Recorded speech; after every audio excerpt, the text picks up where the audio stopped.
So it seems to me that the one of the biggest misunderstandings, the whole it's actually confusion. It's muck and mire and mud, just dirt and just stirred up in the water that sees people from seeing what you're seeing. And I'm talking about the term Yehovah because and God and I just listened to uh, uh, Rabbi's the beginning of a YouTube video, and he was Jesus can be just telling. The kid was starting off asking a question. They taught us that the Lord can't be a physically person, and that is actually correct because we have Yod Hey Wah Hey, continuing existence, creating the condition of existence, right? Um, but if you go, and so if a person can't technically be all of existence, creating, continue, you know what I mean? It can't be the totality of it. However, when Yahweh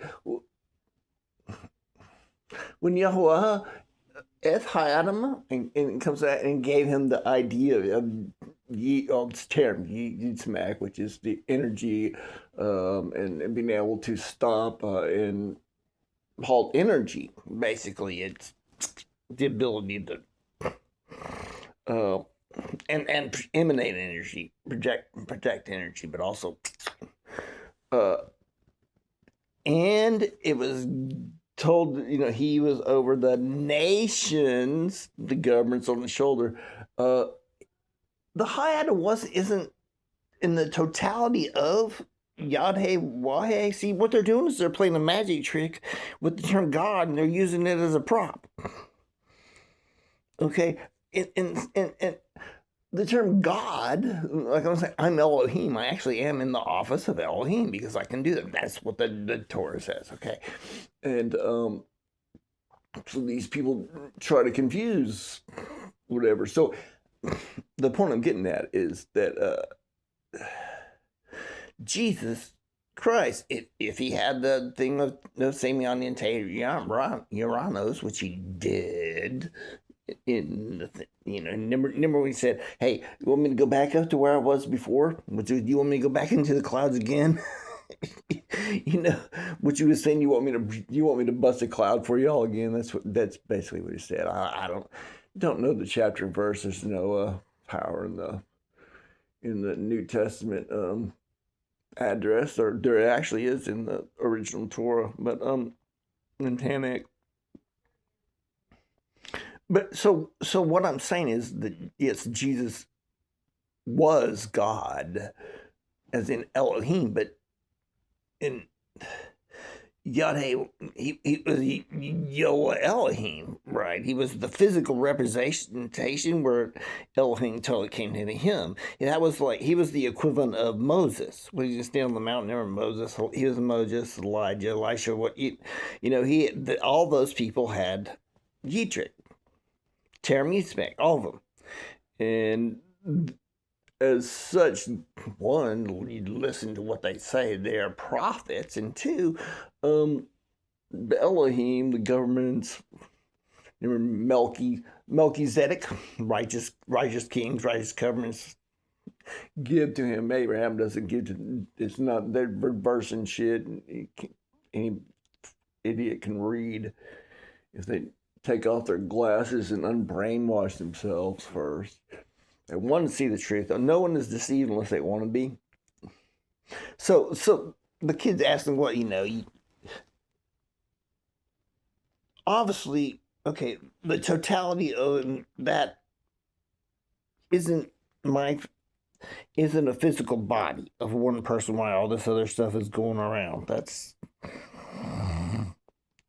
not continuing existence.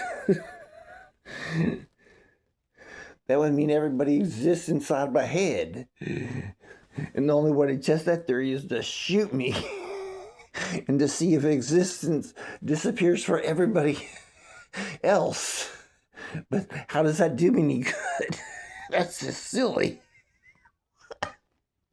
Can't test that hypothesis.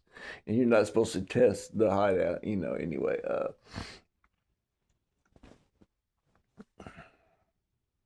Because no, listen, because um, it says clearly in Bereisheth that if the High Adam has any problems in life, which is part of your testing stuff, and you haven't,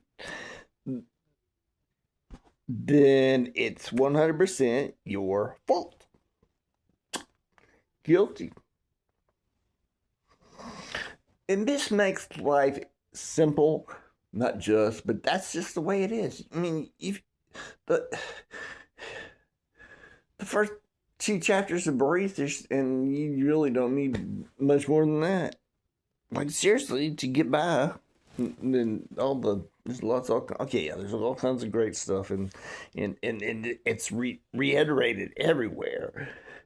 But it's essentially condensed really heavily into Bereisheth, like because Moshe drawn out of the water, that was and this is the way that existence works through, like the totality of Yehovah. It has D in it, which is the laws written in physical existence. That obviously I'm not sitting here thinking all this thing and plotting all this crazy stuff, and I did this, I didn't do nothing. I'm just sitting here doing what I'm doing what I always do. Well, wasn't always, anyway. I used to stay have a desk. That's pretty much it. And now I sit on my bed with all my books spread out. That's, yeah. Yeah, and I used to go walking, and I used to have the woman.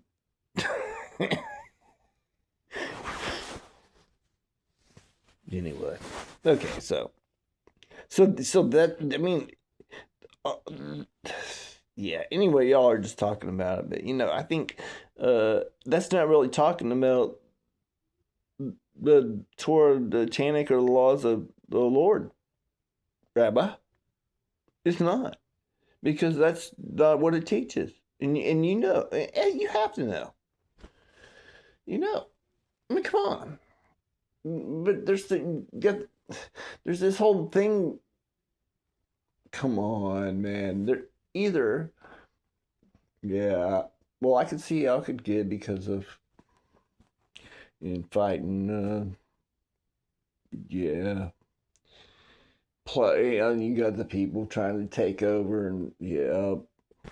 So did the right thing, I believe. Still, um,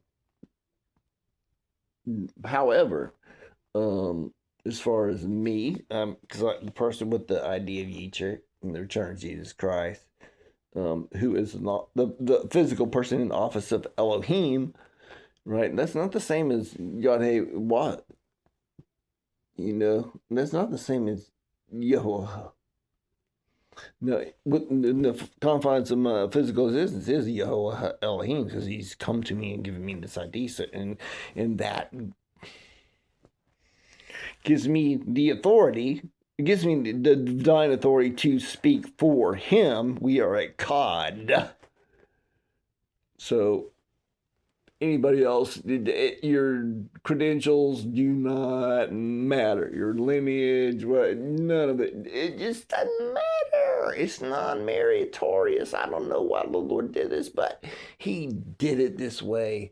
It's really probably, I mean, not probably, thank God he did. Anyway, that's just the way it is. I mean, that just kind of goes for all the governments and trees, you know what I mean? Trees, energy, just of the world. That's just the way it is. To tell you. So there's this sifting process on Earth, and talks about Yod being from Uz, which is projecting, coming up from the center of the Earth.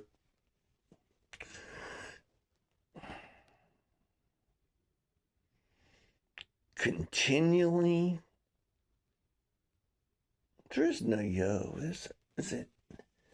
No. Anyway. It's just stuff I'm thinking again.